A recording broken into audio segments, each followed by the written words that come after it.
په ټولو انسانانو کې تر ټولو ښه انسان څوک دی؟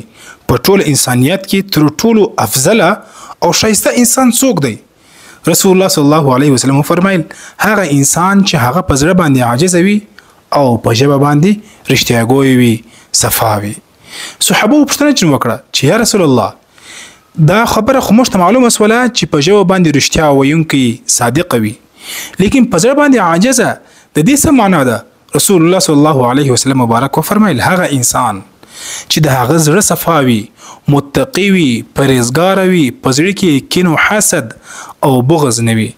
دا کین او حسد، دا بغض، دا یو داسې مریضي ده چې کم انسان ته ولګېږي که بیا دی د دنیا ټوله دولت ولري، ټولې خزانې دله راسي، بیا به هم د په زړه کې دا بغض وي، کین او حسد به وي، دې د وجې به دی پریشانه وي، په مشکلاتو کې به وي.